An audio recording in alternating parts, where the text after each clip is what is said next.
called Gods at War, and it's about idols, different idols that we end up with in our life, and trying to figure out how do we sort through all of that and keep our priorities right and do what's right.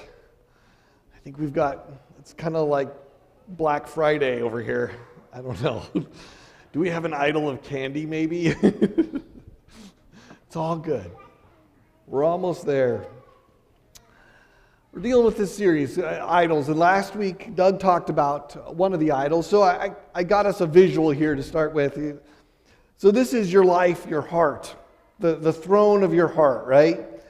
And this is what we're talking about. What ends up sitting on the throne of your heart? Quite often, like Doug talked about last week, it's pleasure. We just want what feels good to us right now. And we go after those things and just seek out things that make us feel good, right? So some of you will go home and just gorge on some really good food and thoroughly enjoy that, right?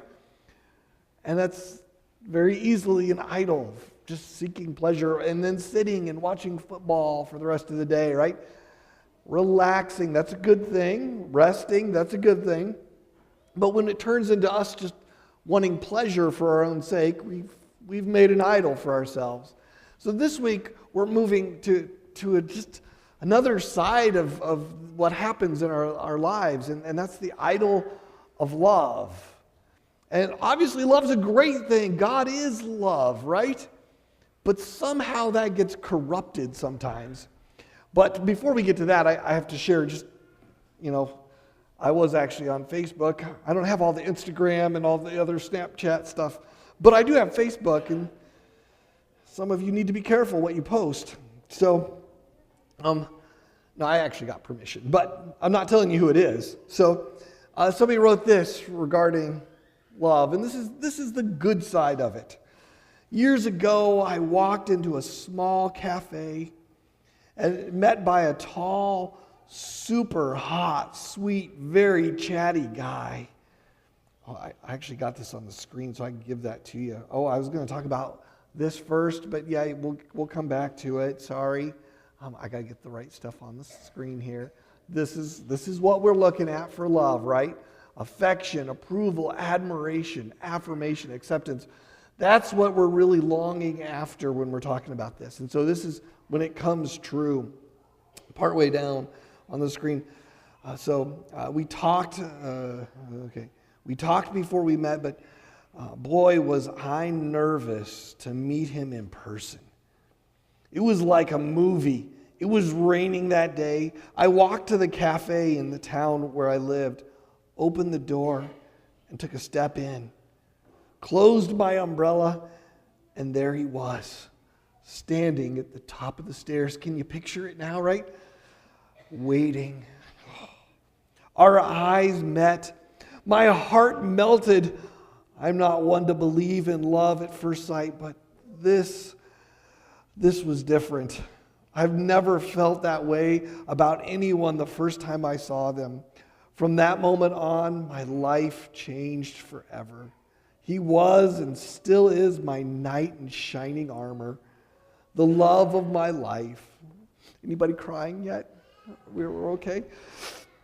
Okay, I'm so glad I took that chance and met him for breakfast, a date. I love you, I won't tell you. God had perfect timing that day and the days leading up to our date, and now we have amazing kids and are more in love than ever before.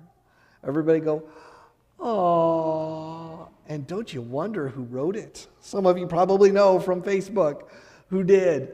This is what we all long for, right? This great encounter and this life that's just filled with somebody who loves us and we love them back, and it's just all right, and we love that. We long for that story to be the case.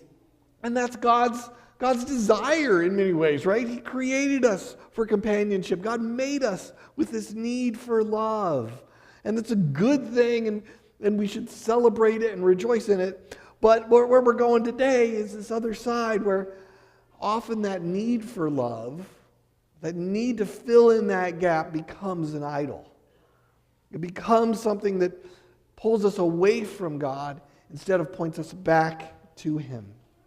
So we're going to look at just a great story from the Bible. This is, if you're going to decorate your trunk for the Halloween thing, the Harvest Fest trunk or treat deal, you're supposed to decorate biblical themes or what. This is probably not one of the better ones to use. There's a few like this that, I don't know what you do, but this is probably not a great story for your trunk or treat, okay? So just throw that out there. Because it's like, this is the worst example of how to live your life you could come up with, okay? This is where everything falls down and goes the wrong direction. And so we'll get around to a better way. But I want us to look, because this is what we often end up doing. This is how we live our lives way too often.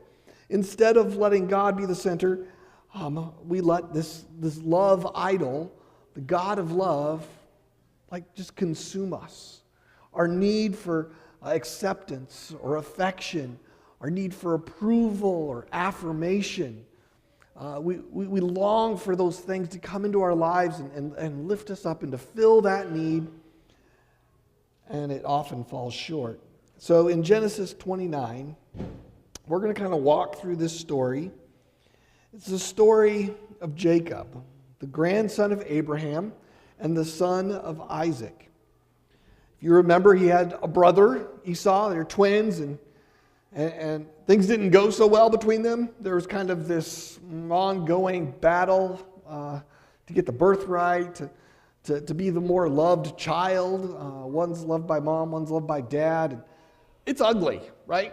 And in the end, Jacob really deceives his brother and takes the birthright and the inheritance, essentially. But then because he's so scared that his brother's going to kill him, rightfully so, he hightails it out of town and he runs away. So this is, already off to a great start of, exactly how you should not live your life, okay? And so what we have happen is he runs off, and so that's where we kind of pick up the story in chapter 29.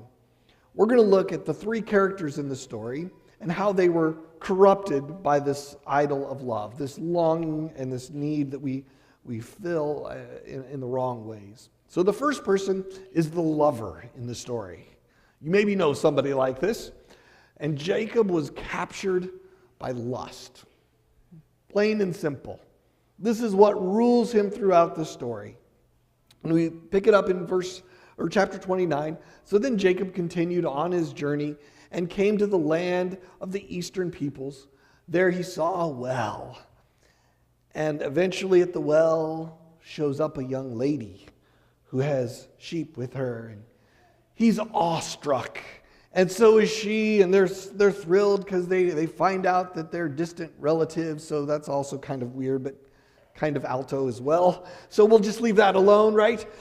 They're relatives of some sort, and they suddenly fall in love.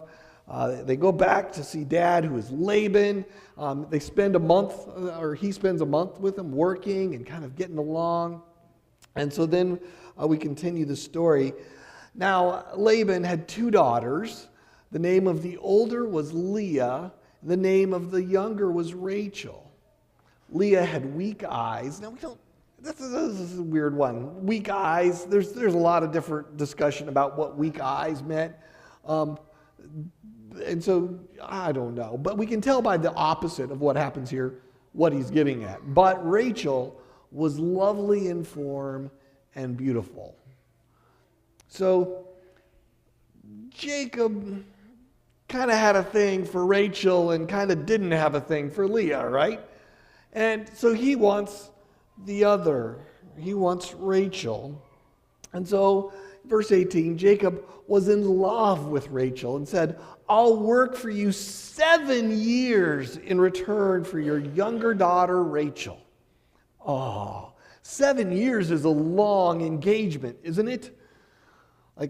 7 years of hard labor working for somebody else to get your wife. How many? No, we won't ask that question of the guys. The tradition was to pay a dowry. And we look at that and think, that sounds terrible. Why would they pay dowries kind of thing?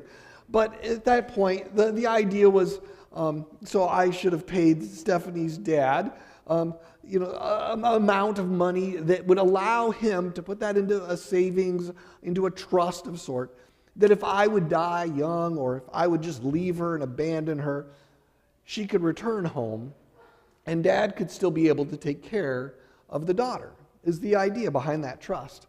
So the average, though, trust that was set up was half of what he easily could have earned in the time he worked. So what he offers here is very generous. To say 7 years is like a great offer to dad. He should be like, yeah, free labor for 7 years. I can make that work. And so he does. In verse 20, so Jacob served 7 years to get Rachel, but they seemed like only a few days to him because of his love for her, because he was so enticed and so excited about this young lady. 7 years went by really quickly. I don't know, that seems just the opposite of the way it would work for me, right? That 7 years would take forever. Okay, so I don't quite understand his thought there, but that's the way it went. He was so excited about this marriage that he willingly put in that 7 years to make that happen. And so that's what took place. And they finally come to that 7 years and they're able to move forward. But things don't go as planned. It's kind of terrible.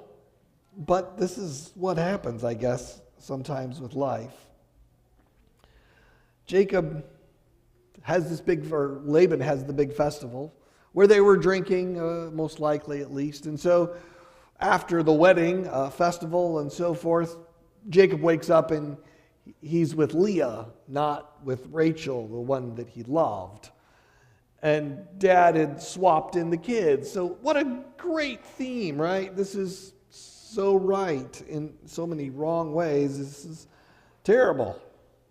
But in the end, Jacob still finished the week with Leah, and then with Laban, gave him his daughter Rachel to be his wife. So only after committing to another 7 years of labor to get Rachel. So he's distraught, but he still wants Rachel, and so he eventually works it out with Laban so that he gets the other wife.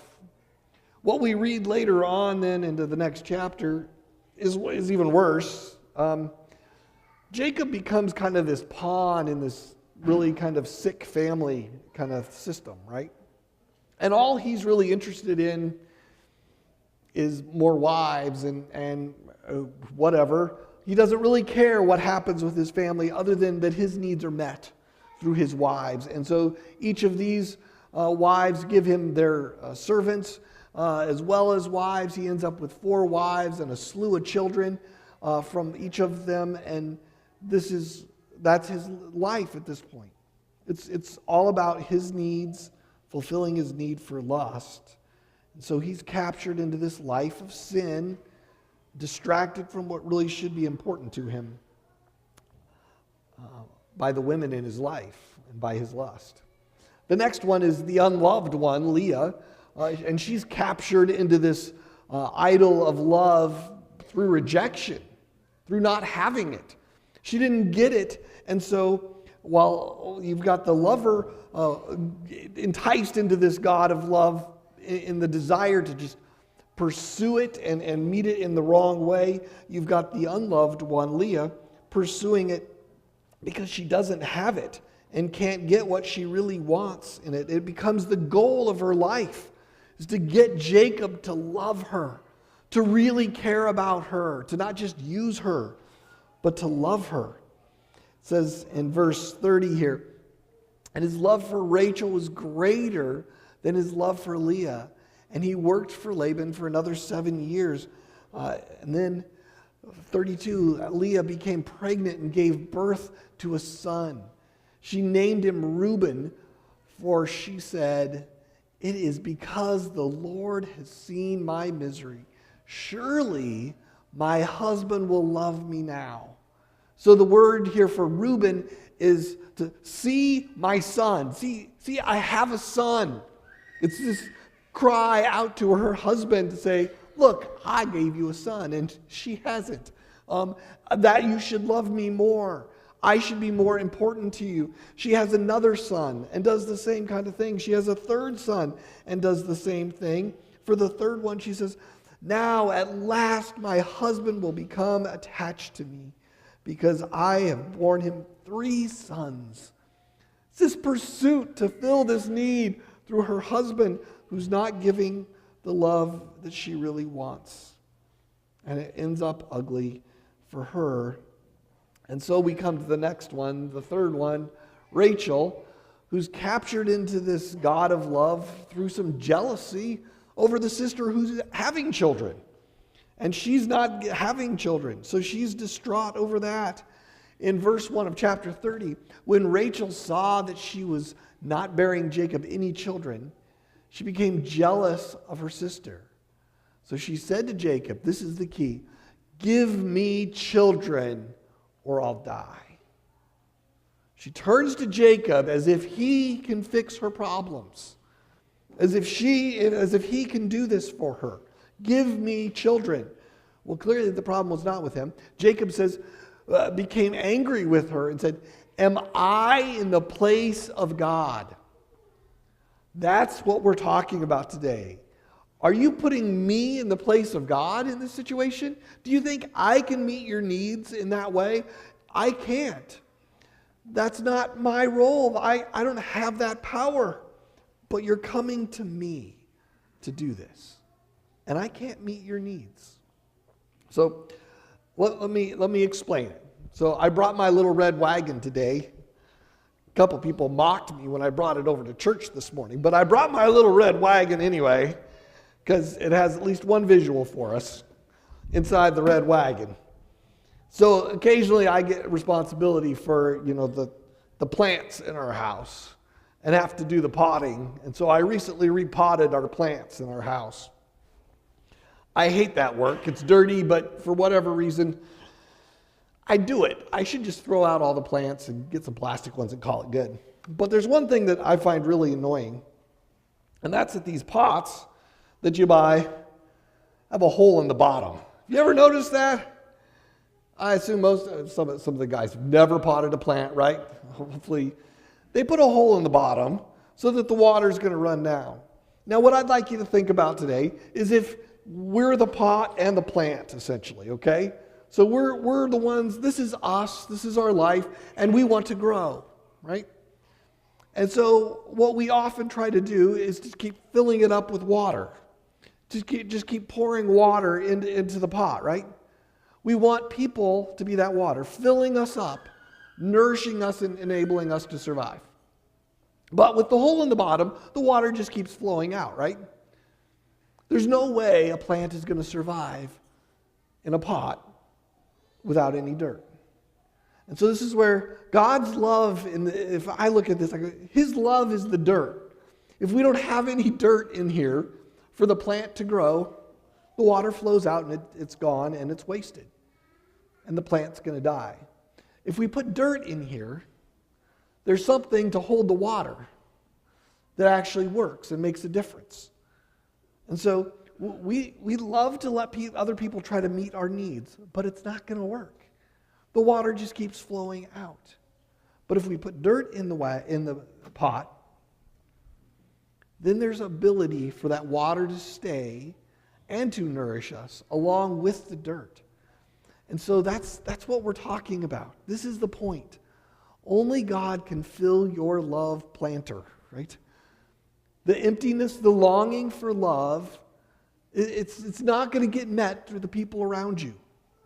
And so often, I hear that, from adults longing for their spouse to meet those needs, or our friends have disappointed us, or the church has disappointed us, right, in some way. Well, yes, we need those relationships, and we should long for those and use them well. But the point for us today is that we often put those as God and expect our needs to be met fully through them. And that's just not going to happen. Instead, God has a different plan for us. He wants us to be planted in Him. In John 15, we read, "If you remain in me, and I in you, you will bear much fruit. Apart from me, you can do nothing. If you do not remain in me, you are like a branch that's thrown away and withers. Such branches are picked up and thrown into the fire and burned. If you remain in me, and my words remain in you, ask whatever you wish, and it will be done for you. This is to my Father's glory, that you bear much fruit, showing yourselves to be my disciples. As the Father has loved me, so have I loved you. Now remain in my love." Remain in my love. I love that. "If you keep my commands, you will remain in my love, just as I have kept my Father's commands and remain in His love." Plant yourself in God's love. So where are you seeking love? Where are you trying to find it that it's going to fill in for you? Some affection from a spouse, the approval of your parents maybe, the admiration of your children, that they would so love you and admire you that's going to fill your need, or some affirmation from your boss. These are all good things, right? But when we put those above God, it's not going to work. Or acceptance from friends. This is a huge one. This is what Joel was getting at, right?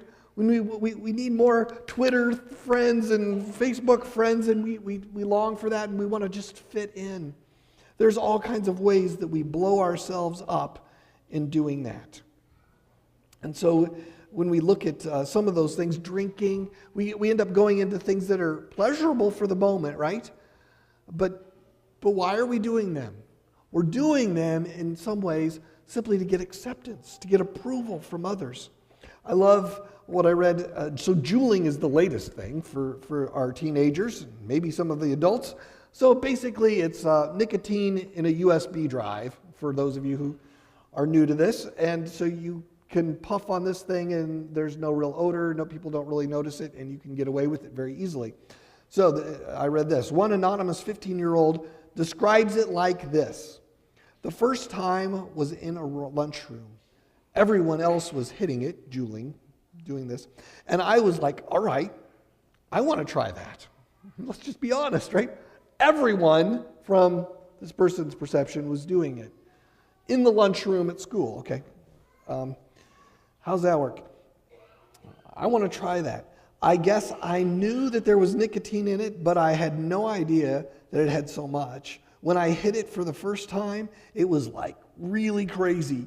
I felt really big buzz off of barely anything.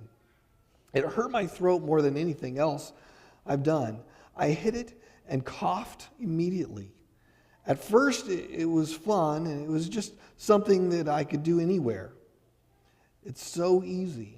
Then, it just became something I was doing nonstop. But I still got a buzz. Now I go crazy if I don't have it. I don't even feel a buzz anymore from it. So all out of this need for acceptance to fit in comes this, oh, I'll do something that feels good, and it feels good, and it feels good, and it feels good, and now, oh wait, I can't live without that pleasure and that taking that in. The article goes on to say, but no e-cigarette product should ever be considered safe, especially not for those underage. Teenage brains are still developing, so they're uniquely vulnerable to addiction. Nicotine is very addictive, and exposure to nicotine in adolescence has been shown to have long-term impacts on brain development. So teens, hear this, right? It may affect your behavior, concentration, memory, and your ability to learn. So at your own risk, follow the crowd, right? But this is what we all do in different ways, from drinking, speeding, just to, stay in with the crowd kind of thing. And in that, God is crying out to us to stay planted in His love. The psalmist put it this way: blessed is the one who delights in the law of the Lord and who meditates on his law day and night. The person is like a tree planted by streams of water, which yields fruit in season and whose leaf does not wither. Whatever they do prospers. Do you want to be a plant planted by streams of water, or just in an empty pot, trying to let other people fill it? Lord God, we come today and we ask that you'd help us to seek you first, to plant ourselves in your love, and to not let others try to just be the ones trying to fill that need for us, and to not seek them to fill it for us, but for us to rest in you and in you alone, oh God. We pray that you would fill us this week as we pursue you. Would you feed us, encourage us, and help us to trust you, to love you, and to feel that love deep in our hearts, oh God. Would you fill the need for love today and guide us this week in Jesus' name. Amen. If the deacons would come forward for the offering.